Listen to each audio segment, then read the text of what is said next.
Amén. Mucho Parnasá, muchas bendiciones. Roy Martín Navarro.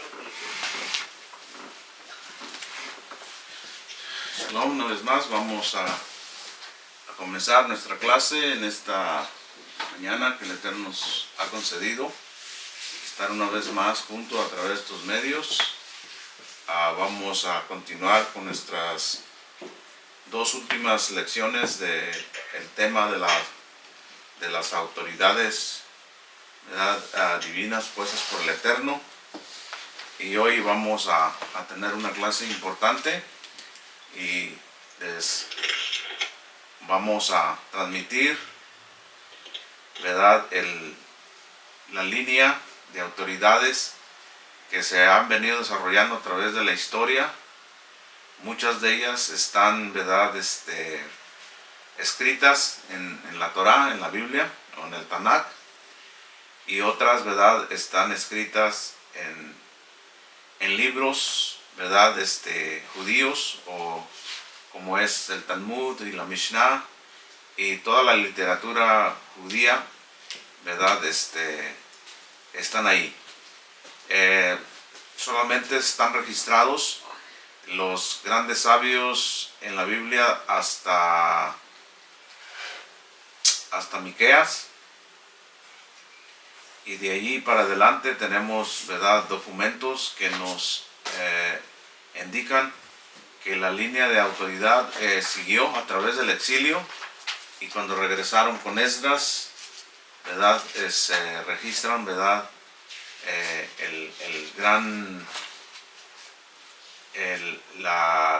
se registran que Esdras constituyó la gran asamblea. ¿Okay? La gran asamblea, ¿verdad?, es el Beidín o el Knesset Hagodalah, el gran Sanedrín.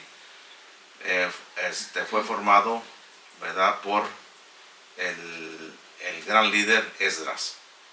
Entonces, después de Moisés, ya hablamos nosotros, Moisés dejó, ¿verdad?, un gran legado, dejó muchas leyes indiscutibles que hasta el día de hoy, ¿verdad?, están en pie. Y enseguida de Moisés, ¿verdad?, se levanta Josué, puesto por el mismo Eterno.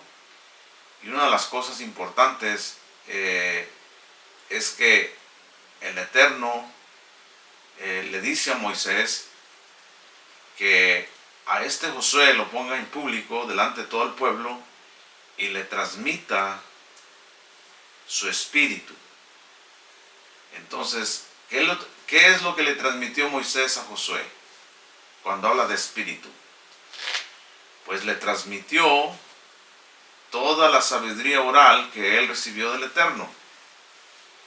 Entonces, ahora Josué está investido, ¿verdad?, de esa autoridad y de esa sabiduría para ejecutar y llevar a cabo, ¿verdad?, esta tarea tan grande de repartir la tierra.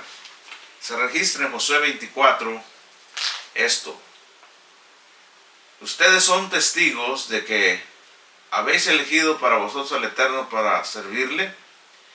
Ellos respondieron: somos testigos. Después Moisés dijo: ahora quitad a los dioses extraños que hay entre vosotros, e inclinad vuestro corazón hacia el Eterno, el Dios de Israel. ¿Ok? Al Dios de Israel.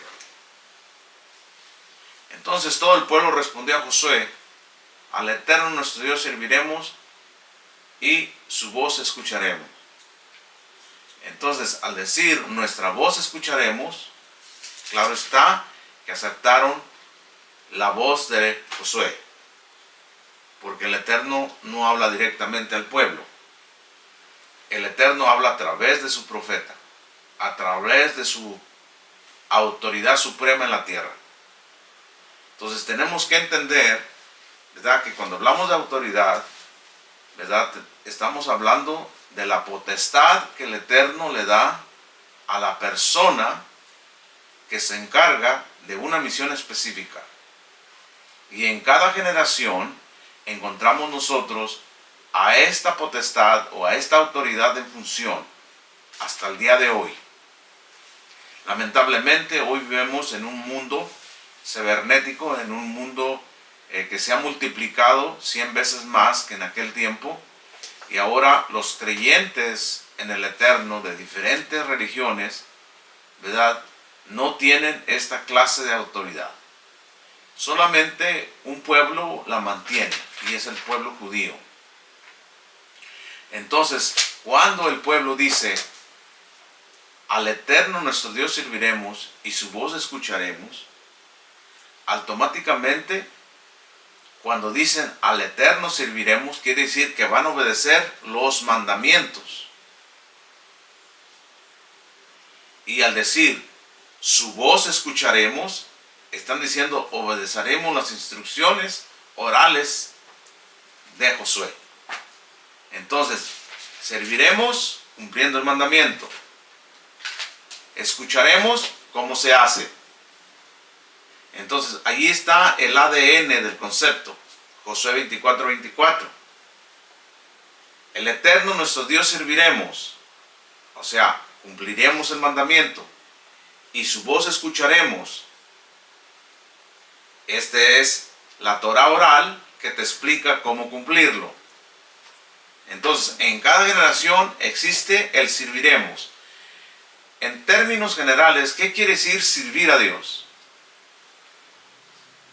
¿Ok? Muchas personas piensan que servir a Dios es ir a la iglesia, es portarse bien, es dar ofrenda, diezmar, es parte, pero no es el todo. El objetivo de servir a Dios simplemente es cumplir el mandamiento de Dios, que aplica a tu vida, que aplica a tus circunstancias, a tu generación, a tu tiempo.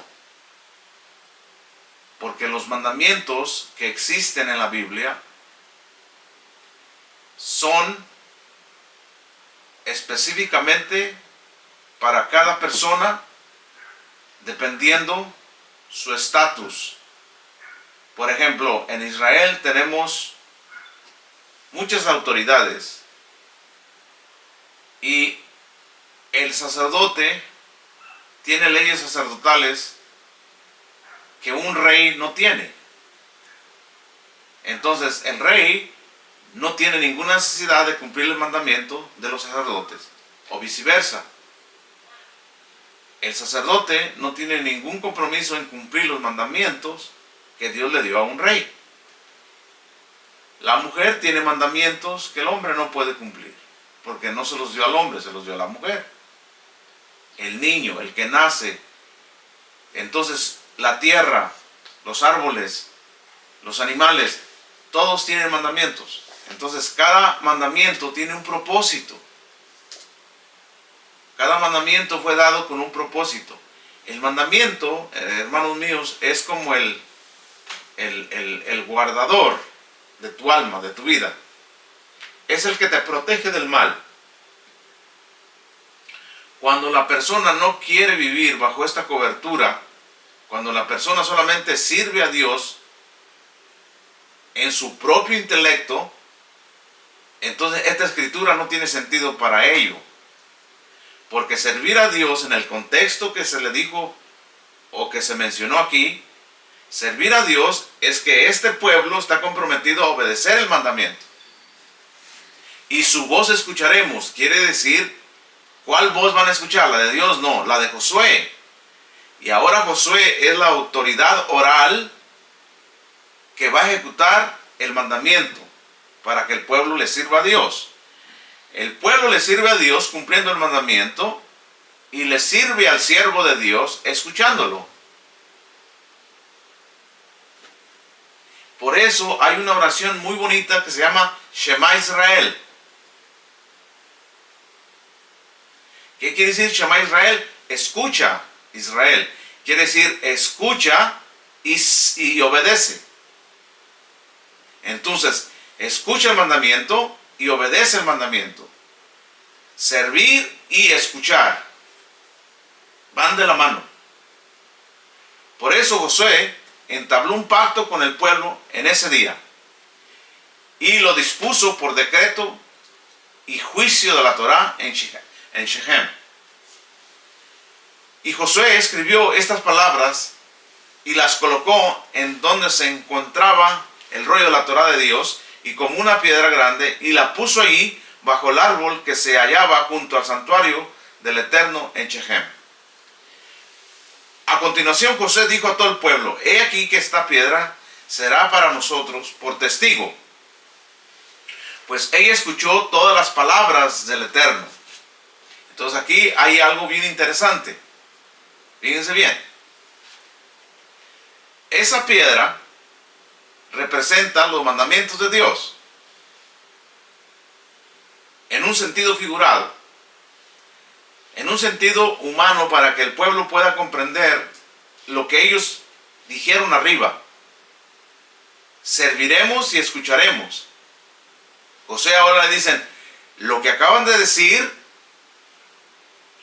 todo va a recaer en esta piedra que voy a poner, porque esta piedra representa el mandamiento de Dios y se convierte en testigos de ustedes, pues ella escuchó todas las palabras del Eterno que habló con ustedes, y será para ustedes por testigo, por si flaquean de vuestro Elohim. Y Josué envió al pueblo, cada varón a su posesión, según está documentado en Josué capítulo 24, versos 25 al 28. Entonces, esto es importante, ¿ok? Servir al Eterno significa cumplir el mandamiento.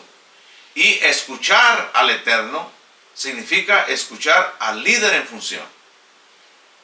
Así que en los tiempos de Moisés, el que escuchaba a Moisés es como que si escuchara a Dios. En los tiempos de Josué, el que escuchaba a Dios escuchaba a Josué. Entonces, esas dos autoridades, ¿verdad?, vienen a pasar como dos pilares del hebreísmo o de la religión judía, que hasta el día de hoy está en pie. Después de ellos, ¿verdad?, la primera autoridad es Moisés, la segunda autoridad es Josué. En tercer lugar tenemos, ¿verdad?, a los primeros ancianos, ¿ok? Tras la muerte de Josué, comenzó la era de los jueces de Israel, y ellos recibieron y traspasaron al juez siguiente la Torá aprendida de sus antepasados. Los primeros jueces fueron los ancianos, quienes recibieron la Torá directamente de Josué y la sucedieron en el cargo. Entonces, estos ancianos se regaron por todas las 12 tribus de Israel, y cada uno de esos ancianos representaba una tribu. ¿Ok?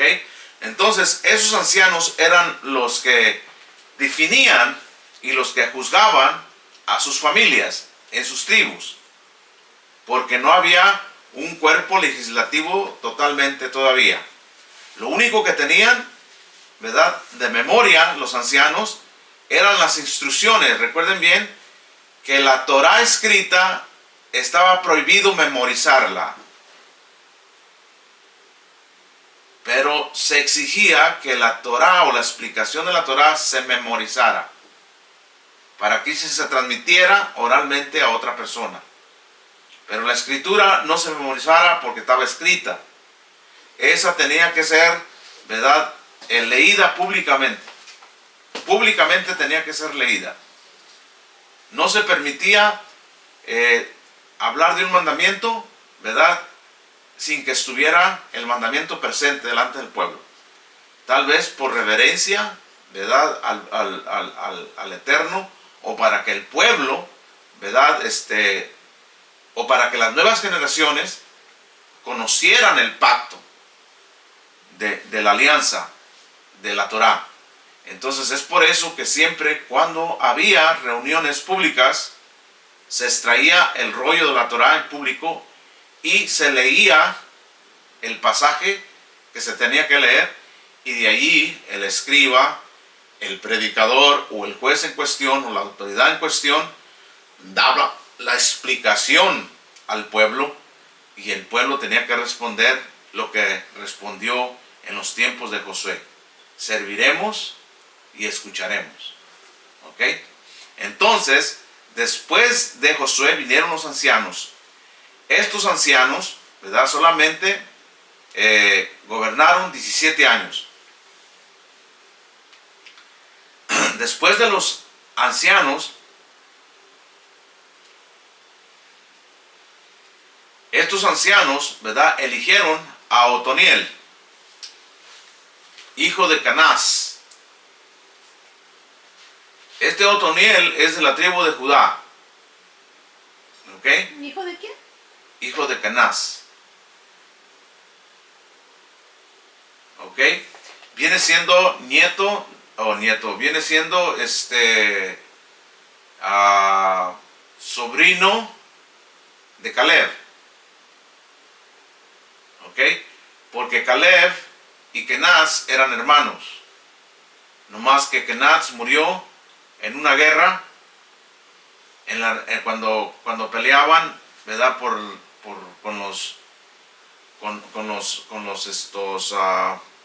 No recuerdo quiénes fueron los que lo mataron, si fueron los de Jericó, los que lo mataron a Kenaz, y su hijo Otoniel, ¿verdad?, lo crió, ¿verdad?, Caleb. Y Caleb era un gran guerrero, era un gran hombre del Eterno, temeroso, obediente, sumiso a Josué, el brazo derecho de Josué. Así que Otoniel tuvo una enseñanza desde niño, ¿verdad?, cómo temer al Eterno, y él fue el primer juez de Israel. Ya estamos hablando nosotros como en el año 200 de la salida de Egipto.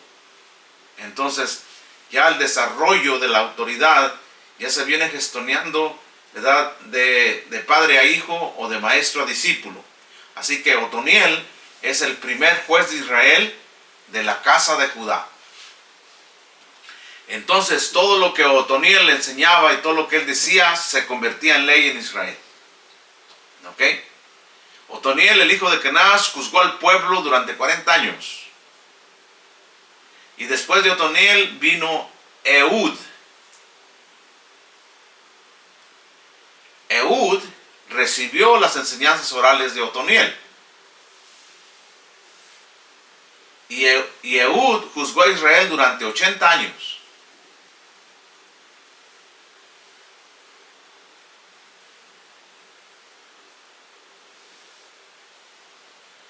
Tras la muerte de Ehud, lo reemplazó Shamgar. Shamgar, el hijo de Anat.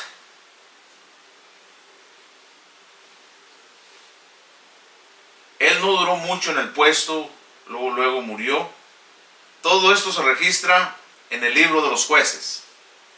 Si quieren más referencias, es muy interesante ese libro. El libro de los jueces es bien interesante, tiene muchas cosas interesantes que nos ayudan a comprender todo esto que estamos hablando. Después, ¿verdad?, aquí por las malas interpretaciones, solamente quiero aclarar algo. Fíjense qué tan cruel, qué crucial y qué lamentable es tener la ausencia oral del judaísmo en las religiones cristianas, por así decirlo. Por un acto de esta mujer que vamos a mencionar aquí, la mayoría de religiones comenzaron a permitir que las mujeres enseñen, basados en este versículo, en Débora, ¿verdad?, que fue una gran guerrera.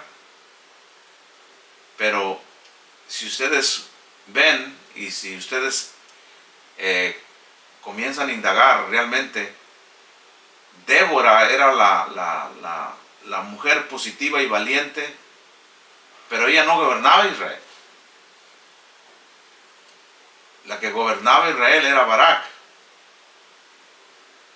Pero las malas introducciones le dan todo el crédito a Débora, ¿verdad? ¿verdad? Porque era la valiente, era la que tomaba la iniciativa, pero la autoridad la tenía Barak. Entonces es un error, ¿verdad?, pensar que yo no tengo nada, ¿verdad?, en contra de una mujer, ¿verdad? Si quiere predicar es problema de ella, pero bíblicamente el Eterno no le dio la autoridad a las mujeres de predicar o de tener autoridad sobre el marido. Porque una mujer, estamos hablando de las 42 generaciones de autoridad y no aparece ninguna mujer en esta línea. Aquí aparece Débora, pero a un lado de Barak. Barak es el que ejecutaba los juicios. Era la cabeza principal, pero ella era la animadora, era la valiente, era la que amaba a Israel, es la que se echaba a Israel. Es como Esther. Esther fuera la valiente, pero ¿quién tenía la autoridad? El rey. El rey tenía la autoridad, no ella. Entonces, esta es una mala interpretación, ¿verdad? Para divulgar que la mujer predique. Y todo el tiempo cuando una mujer predica, pues el hombre es cero a la izquierda, ¿verdad? Porque no tiene autoridad. Es lamentablemente, ¿verdad? Pero así es. No es el tema de hoy. ¿Ok? Entonces, Débora y Barak sucedieron a Shamahar. ¿Débora y Barak? Ellos juzgaron al pueblo durante 40 años. Barak y Débora. Después de Barak, ¿verdad?, y de Débora, vino Gedeón, quien juzgó a Israel por 40 años. ¿Ok? Y después de Gedeón vino Abimelech. Y después de Abimelech lo sucedió Tolá.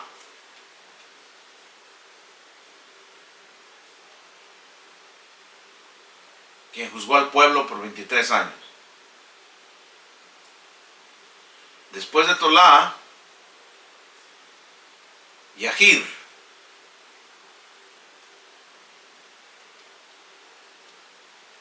Yahir juzgó al pueblo durante 22 años.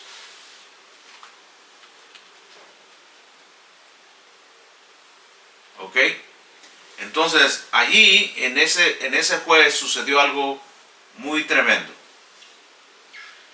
En el año 2764 de la era, desde la era de la creación, ¿verdad?, sobrevino el exilio de Amón. Los amonitas exiliaron a las 10 tribus de Israel por 18 años. Y en el año 2781, desde la creación, se designó como juez de Israel a Iftach. ¿Okay? Iftach. Iftach. Quien recibió las enseñanzas de Jair. Entonces, no importa, ¿verdad? No importa qué es lo que haya sufrido, cuántas guerras Israel, ¿verdad?, haya tenido, o haya sido exiliado, o derrotado por sus enemigos, o expulsado de su tierra. Una de las cosas que lo mantiene es las palabras que ellos mismos dijeron. Serviremos y escucharemos. Entonces, esas dos cosas representan la Torá o el rollo de la Torá, que donde quiera que son exiliados se llevan el libro de la Torá.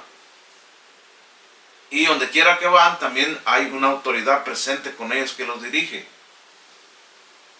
Siempre hay una autoridad cuando son exiliados que van con ellos al exilio. Y allá en el exilio practican su fe.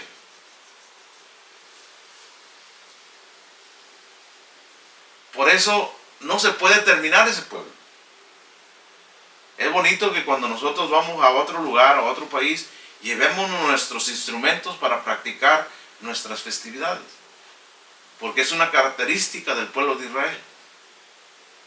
Hay que llevarnos un rollito de la Torá, que sea chiquito, hay que llevarnos un shofar, hay que llevarnos un candelabro, hay que llevarnos una menorá, hay que llevarnos un sidur, hay que llevarnos un talit, hay que llevarnos unos sidurín, liturgia, libros, Torah, todo. ¿Para qué? Porque son los elementos que se ocupan, no importa dónde estés. Amén.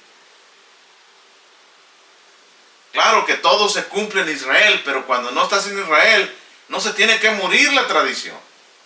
Antes, al contrario, en muchos de los casos, la tradición se hace más fuerte en el exilio.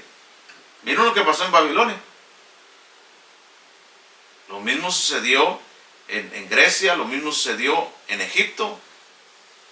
El judaísmo parece que crece más fuera de Israel que en propio Israel. No sé por qué. Por el amor que le tienen a su pueblo. Entonces creo que el espíritu humano, ¿verdad? Así somos nosotros. Cuando todo está bien, no valorizamos lo que tenemos. Tenemos todo, no nos preocupamos de nada. Entonces Israel en su tierra tiene todo y se siente superior y se siente muy seguro. Pero una vez en el exilio es extranjero y es cuando aprecia más los mandamientos de Dios. Y es por eso se apega más a los mandamientos de Dios para tener misericordia. Pero lo bueno de esto, que dentro de Israel siempre hay un serviremos. ¿Quién es ese serviremos?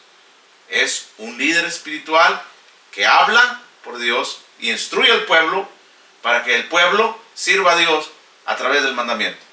Entonces siempre hay un servicio que es el mandamiento, que es la Torah, y siempre hay un escucharemos, que es la voz del líder.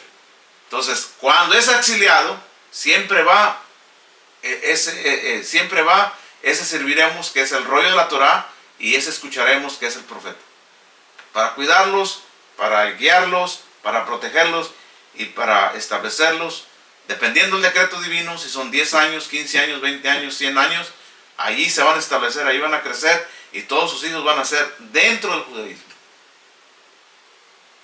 Claro que no es el caso de todos, muchos se asimilan, porque la fuerza y la influencia de la asimilación no es fácil de resistirla, ¿verdad? Se pega lo que se pega. Hay judíos en México que no pueden dejar la tortilla. No tiene nada de malo, es un elemento cultural. Pero cuando la tortilla se usa para ritos y celebraciones paganas, no se come, porque no se puede tocar un elemento que se ofrece a un ídolo. No es porque el elemento sea malo. Dios no nos prohíbe nada de la tierra.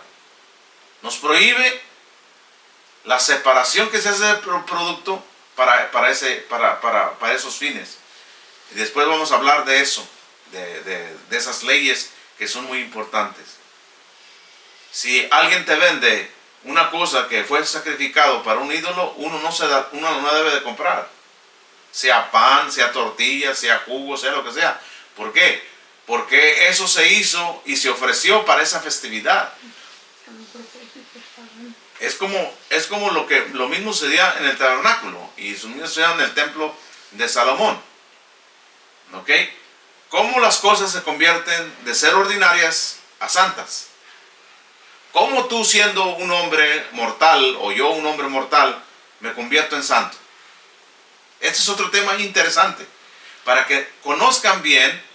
La Torah escrita y la Torah oral nos enseñan específicamente lo que quiere decir santidad.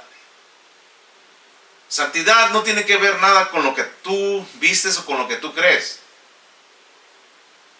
Santidad tiene que ver con lo que tú haces, con lo que tú obedeces. Y todo tiene que partir del serviremos y del que creemos, del mandamiento y de llevarlo a cabo. Entonces, ¿cómo es posible que una efa de harina, que es una medida, una efa, que se llevaba al templo, esa efa de harina vino del campo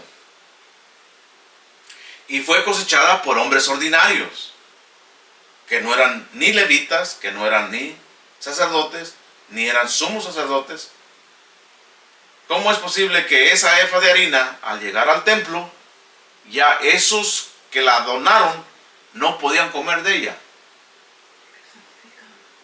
Porque esa harina, cuando fue ofrecida al Eterno, tomó el estatus de santa.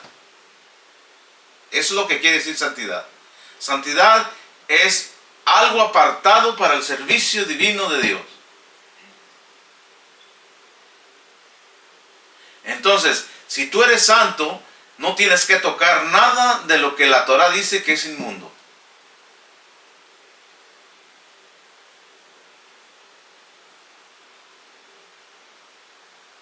Porque el propósito del Mesías es de purificar y de restaurar el alma. La Torah tiene como fines de limpiar la conducta ética del comportamiento del ser humano. Son dos cosas diferentes. Así que ocupas al Mesías en la vida y ocupas la Torah en la vida, porque la Torah es la que te va a definir qué es lo que te hace santo y qué es lo que te hace inmundo.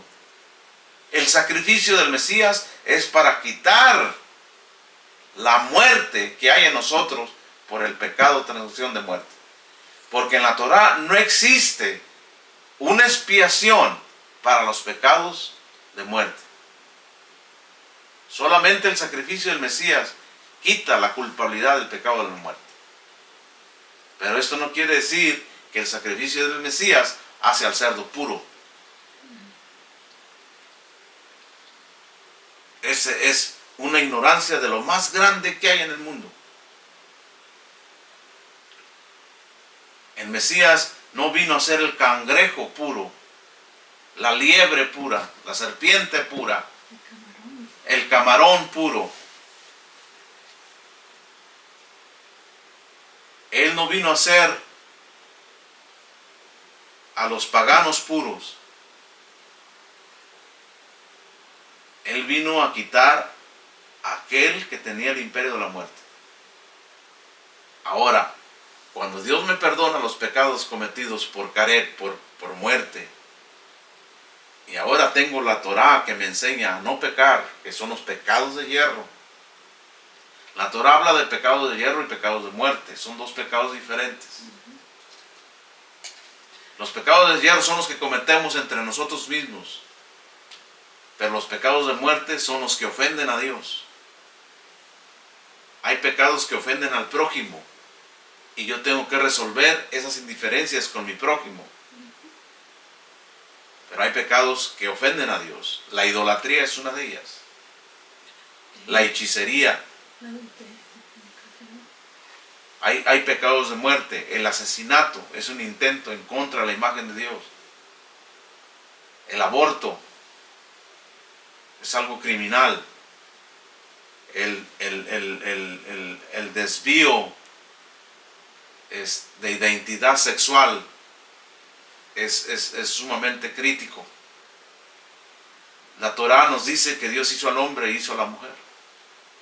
No hubo confusión. No cambiaron de género.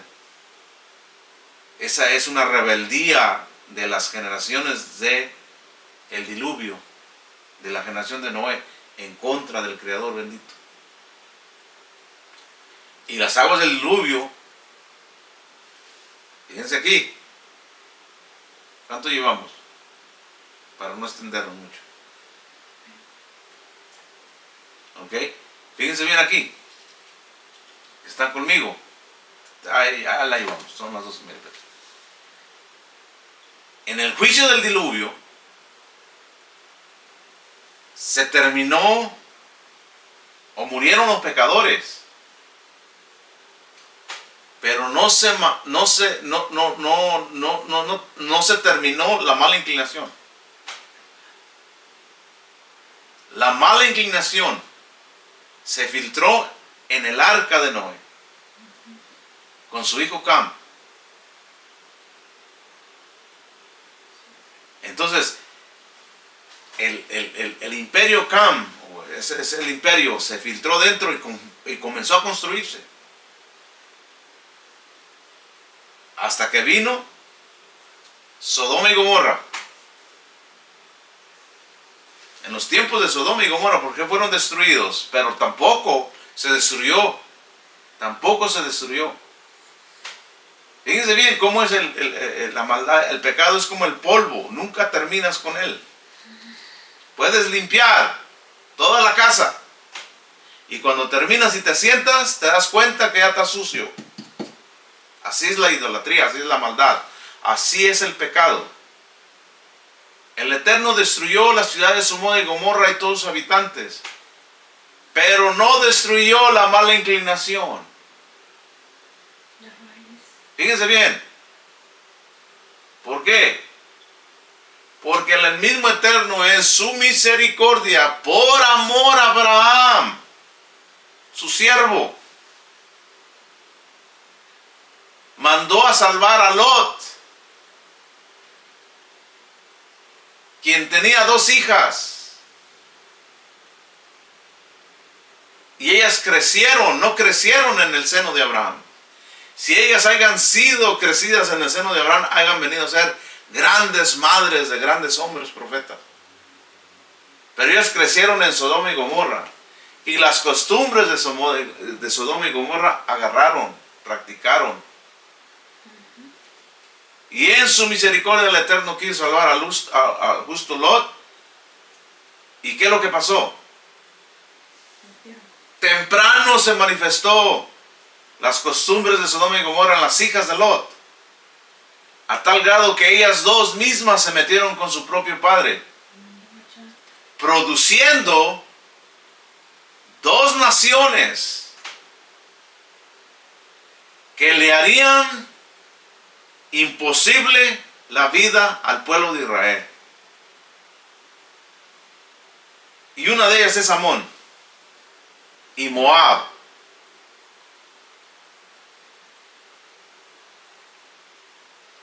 Por eso les digo que la Torá es indispensable para protegernos de la mala inclinación. Ella nos enseña lo que es malo y lo que es bueno, lo que es justo, lo que es injusto. Y el Mesías nos mantiene aptos para la redención a través de su sacrificio. Porque Él mismo de su propia boca dijo: no he venido yo a abrogar la ley, sino he venido a cumplirla. Porque una vez que Él la cumple, Dios se satisface que todos nosotros podemos cumplirla. Porque Él fue tentado en todas las áreas de la vida que uno es tentado. Entonces, después de estos jueces,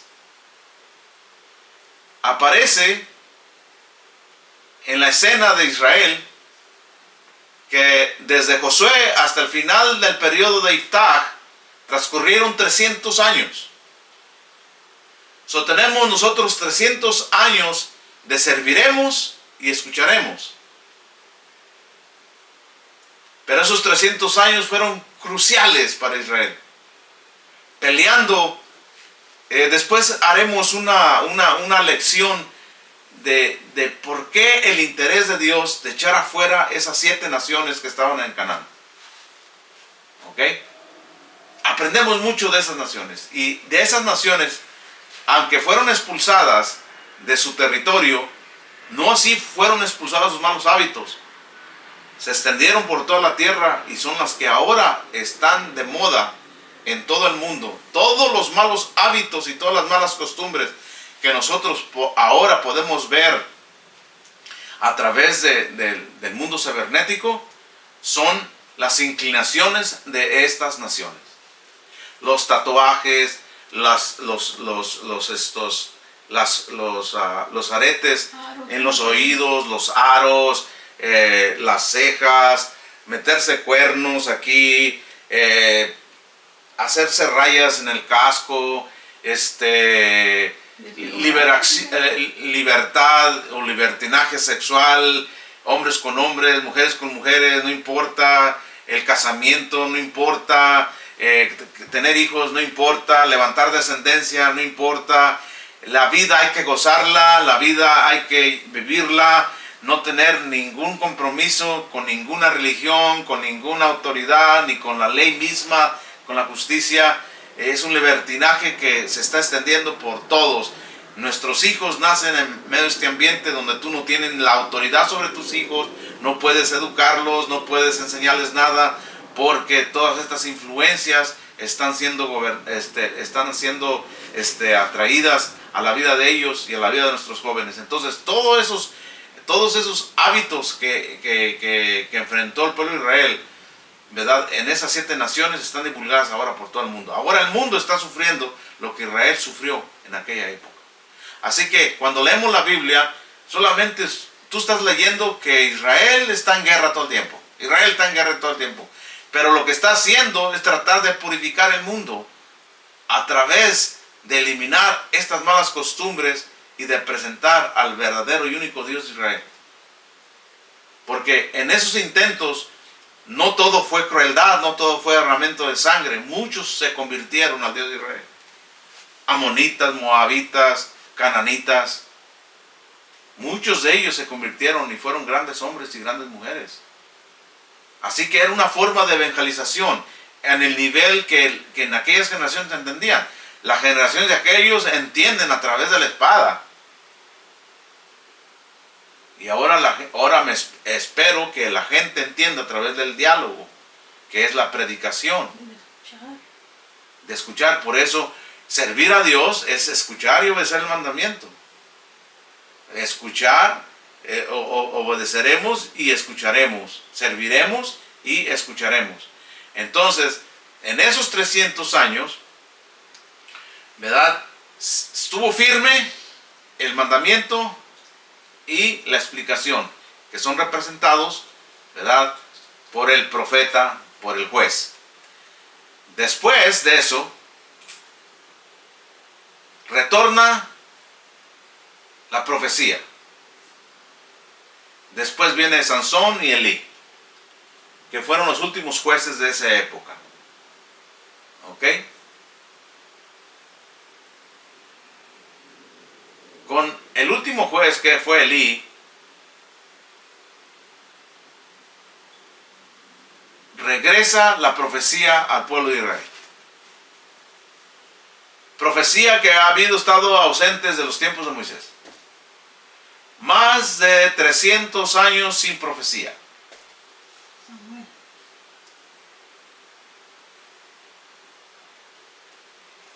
Entonces, a través de Elí, volvió a manifestarse la profecía en Israel, la cual había cesado por completo desde el fallecimiento del profeta Moisés. Elí fue el último juez de Israel.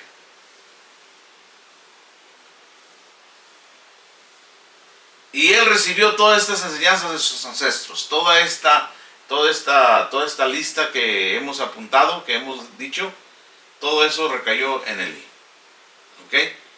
Y con Elí se manifestó la profecía a través de Samuel. A partir de Elí, los receptores de la Torá fueron los profetas. Ahora, noten bien algo. El cristiano cree en el dispensacionalismo.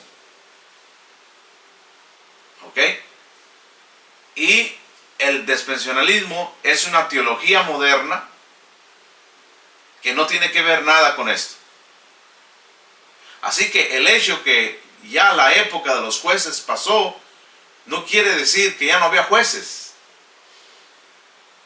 O sea, no hay que leer la Biblia como el tiempo que vivimos nosotros. Todo pasa de moda, señores.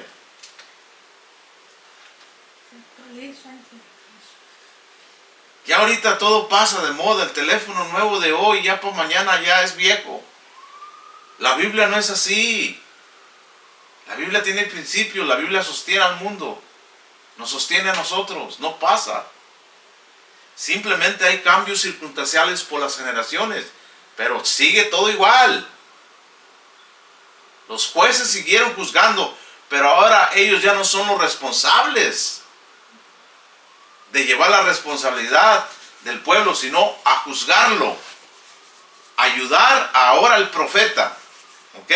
Entonces el Eterno ahora, ¿verdad?, va a dar un giro, ¿verdad?, más fuerte más duro, más directo, con señales, ¿verdad? Con autoridad, porque va preparando el camino para el Mesías. Elí fue el último juez que recibió las enseñanzas de la Torá de sus ancestros. A partir de él, los receptores de la Torá fueron los profetas. Después de Elí, juzgó el pueblo Samuel. Samuel fue, ¿verdad?, el primer encabezado profeta que recibió la autoridad divina de Dios y que él tenía ahora las credenciales de enseñar al pueblo el temor de Dios. Ya de ahí para adelante comenzaron a haber profetas. Y nunca va a comparar usted, ¿verdad? Los que se dicen hoy profetas no tienen que ver nada con Samuel. Porque la formación de uno y de otro son totalmente diferentes. Después hablaremos el tema por qué se llaman profetas y qué quiere decir profeta en hebreo. ¿Ok? Profeta viene de dos palabras, agua y fuego. Nada más para adelantarles algo. Entonces, el profeta es el que se quema por dentro por hacer la voluntad de Dios. Y es por eso que cuando él habla fuego, habla juicio. Es como que si dentro de esa alma y dentro de ese corazón Dios quiere que despertemos. Pero es un oficio divino de Dios que le da a los hombres la profecía. La profecía no tiene que ver nada con talleres que vas a aprender a ser profeta. No tiene que ver nada con ¿cómo se llama esa palabra? Con predestinar el mundo o saber lo que va a pasar en el futuro. Eso no es profecía. Porque el Eterno, desde antes de la creación, Él ya sabe lo que va a pasar. Lo que Él nos revela es lo que alcancemos en nuestro propio entendimiento. Las profecías que el Eterno le da a los profetas no es adivinar el futuro o predestinar el futuro.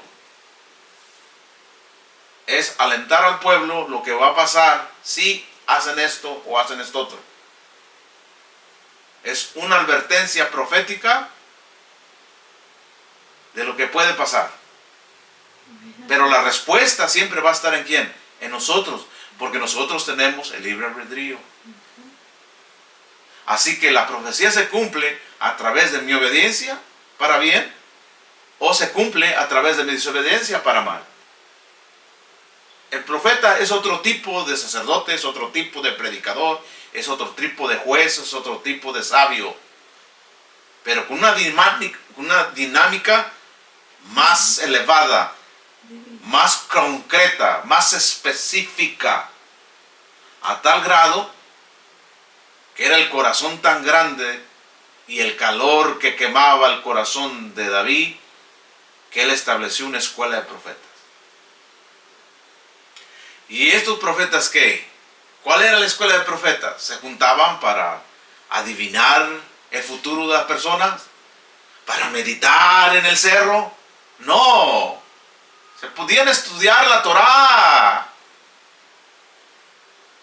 Se podían estudiar cómo servir al pueblo. Eran una especie de hombres consagrados al servicio divino de Dios.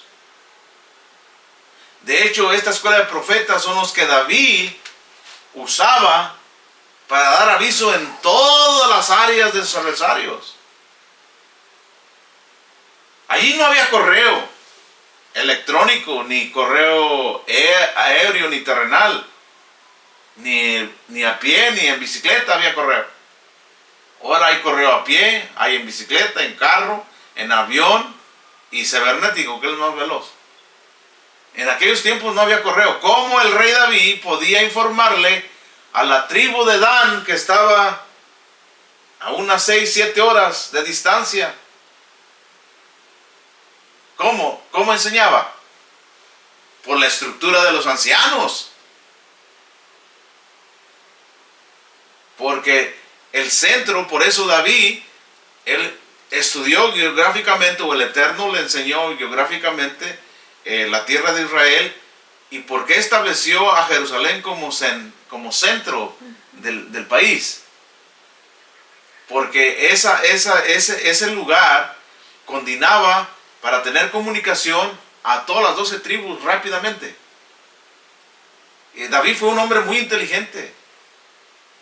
Hizo caminos, hizo ciudades, hizo estrategias, trajo canales, agua, trajo agricultura, trajo ganado, trajo árboles, trajo especies. O sea, hizo del país de Israel lo que es hoy. Un país lleno de ideas renovadoras, no son viejas. Así que la idea de la ley de Moisés, que te manda al desierto, es equivocada. No te quedes en el desierto. La ley es moderna, la ley es actual y futura. Y entre más la embelleces, más te rejuveneces. Así que quita esa cara de aflicción, quita esa cara de angustia. La Torah te da alegría, es simja. Una persona que trae Torah no está enojada. En cambio, hay gente religiosa que trae cara de limón diario. Porque no tiene paz. Todo el mundo le cae mal. Todos están mal, menos él. Eso no es Torah. Es egoísmo personal. Bueno, ya me desvié. Vamos a concluir con esto porque esto tiene otra parte. No vamos a alcanzar a hacer todo porque está muy interesante. Entonces Samuel viene a la época de la profecía. ¿Ok? En la época de Samuel fue nombrado el primero de los reyes de Israel, Saúl, quien fue ungido por el profeta Samuel. Y después Samuel mismo ungió después a David como rey, y además le entregó las enseñanzas de la Torá. Entonces David recibió de Samuel todo el ADN de la Torá oral y de la Torá escrita. Es por eso que David se convirtió en profeta de Dios, se convirtió en cantor de Dios, se convirtió en el rey del Mesías, el padre del rey, el rey Mesías, y Dios hizo un pacto con él. ¿Por qué Dios hizo un pacto con David? ¿Porque mató a Goliat? No. ¿Porque luchó con el oso y con el león y lo venció? No, ya sé, porque cantaba y danzaba delante de Dios. No, señores. La danza y el canto son expresiones de gratitud de la obediencia que hiciste a Dios y del favor que Dios te ha hecho a ti. Pero una persona que no sirve a Dios y que no oye a Dios no tiene esa chispa, no tiene ese gozo para danzar y cantar. Por eso los 150 salmos que existen son expresiones de obediencia al Eterno y que se tornaron en cánticos para el servicio divino de Dios. Entonces, con David, ya en tiempo, ¿verdad?, de la mano, corren 3 jerarquías importantes. Por eso les digo, fíjense bien aquí lo que tenemos ya. Esto es comparado a lo que Dios le prometió a Abraham. Dios le prometió a Abraham una nación y ser padre de muchas naciones, y que a través de él serán benditas todas las naciones. 3 cosas. Fíjense, 3 cosas. Será padre de muchas naciones, 1. Será padre de Israel, 2. Y en su simiente serán benditas todas las naciones. Son 3 cosas. aquí ya tenemos muchas cosas importantes que ver. Primero, cuando Josué tomó el mando, ¿se olvidó Moisés? No. ¿Verdad que no? ¿Verdad que no? Cuando Josué tomó el mando, ¿se olvidó Moisés? No. Cuando los ancianos tomaron el mando, ¿se olvidó Josué? Tampoco. Cuando los jueces llegaron a la escena, ¿se olvidaron los ancianos? ¿Se olvidó a Josué y se olvidó a Moisés? No. Estos siguieron, son como pilares que van edificando un reino. Todo lo que nosotros cuando leemos la Biblia es una construcción, es un edificio bonito que va Dios diseñando, parte por parte, va encajando. No podemos ahora ya quitar a los pilares porque se cae todo por abajo. Aquí con Moisés se integran 3 ministerios tan preciosos que hasta el día de hoy están de pie. El sacerdocio, la profecía y la monarquía. Ahora Israel tiene sacerdotes, profetas y reyes. Y tiene sabios, tiene ancianos, jueces y un gran maestro llamado ¿quién? Moisés. Esto va con ellos en donde quiera que ellos van. Porque es parte de ellos. Lamentablemente la mente gentil, como no se siente parte del pueblo de Israel, no se pueden sentar en ese lugar. Juzgan desde afuera. Y juzgan lo que oyen a veces. O lo que parcialmente leen en la Biblia. Pero vivirlo dentro, experimentarlo adentro, es totalmente diferente. Es por eso cuando viene la celebración del Pesaj, llamada Pascua, con toda libertad, un judío sí le puede decir a su hijo, esclavos fuimos en Egipto, pero Dios nos liberó de ella. En cambio, un gentil no le puede decir eso a su hijo. Por eso hay muchas cosas que no tienen sentido para el pueblo gentil. Pero que cuando las estudia y las entiende, se puede sentar a su mesa y expresarlo, la gratitud que tiene hacia Dios, porque Dios ha sido fiel a Israel. Y si Dios es fiel a Israel, también será fiel para conmigo. Porque si tú dices que Israel ya no existe y que Israel ya no está en la escena y que Israel desapareció de esto, entonces también tú desaparecerás de la escena. Porque si Dios no cumplió con Israel, tampoco cumplirá con nosotros. Pero bendito sea el Eterno, que Él nunca ha fallado y nunca fallará y que nunca ha mentido y nunca mentirá. Para la otra semana vamos a dejarlo aquí porque la cosa va a estar buena. Ya para darle cierre a estas enseñanzas y entrar en el Nuevo Testamento, donde vamos a mirar también. Todo esto nos va a servir a nosotros para agarrar todo esto que estamos haciendo y integrarlo al Nuevo Testamento. Porque la misma persona que vamos a estudiar, que es Rav Shaul, que es el apóstol Pablo, él mismo dice en el libro de Hebreos, dice, teniendo una gran nube de testigos. Esos testigos no son los padres de la iglesia, esos testigos no son los fundadores de la religión, esos testigos son los que han venido formando a todo Israel desde Abraham.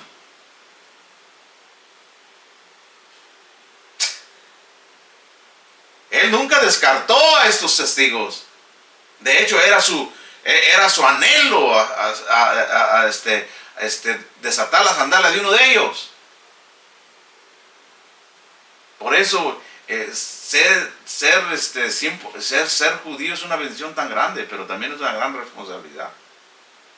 ¿Por qué? Porque donde quiera que hay un judío, hay esperanza en la vida. Y nosotros que no somos judíos, pero entendemos la importancia de que Dios nos hizo aptos en el amado. Nos dio ese privilegio de ser parte de esa redención, de formar parte de esos grandes hombres, de esas grandes mujeres. de que cuando yo leo el capítulo 22 del libro de Génesis, de esa mujer tan grande, madre de Samuel, Ana, esa oración es una de las oraciones más bonitas que hay. Sentirte en medio de ella como parte de ella. No hay que servir a Dios, hermanos míos, solamente en el sentimiento humano, en mi necesidad y siendo antisemitista en contra de su pueblo. Tú no puedes hacer ajeno a Israel. Tú no puedes ser indiferente a Israel. Porque es tu hermano mayor, quieras o no quieras. Es el heredero de Dios. Es el que Dios le ha dado la herencia. Y tú formas parte, tú eres el servidor de Él. Él te ha elegido para que le ayudes a Él a lograr su objetivo en la vida. Israel no lo puede hacer sin ti. Somos Israel y nosotros somos una unidad. Somos un ejad. Israel sufre, también nosotros sufremos. Dios bendice a Israel, también Dios bendice a nosotros. Deja de estar pidiendo por ti mismo, deja de estar pidiendo por tu propia iglesia. Comienza a pedirle por la paz de Jerusalén, comienza a pedir por Israel, comienza a pedir por la redención y verás que la vida va a cambiar. ¿Por qué? Porque el objetivo principal es que Israel cumpla su objetivo, y cumpliendo su objetivo es más fácil cumplir el nuestro, porque es más fácil. No tenemos tantas responsabilidades como ellos las tienen. Por eso no entendemos el judaísmo, porque el judaísmo está lleno de leyes que son apropiadas para ellos, no necesarias para nosotros. Pero aquellas leyes que a nosotros nos corresponden, tenemos que cumplirlas con gusto. Que no ofenden para nada a nadie. Antes, al contrario, nos hacen más sensibles, nos hacen más hombres, nos hacen más humanos. Con la ayuda del Eterno, para la otra semana, vamos a continuar y vamos a dejarlo hasta aquí. Shabbat Shalom a todos.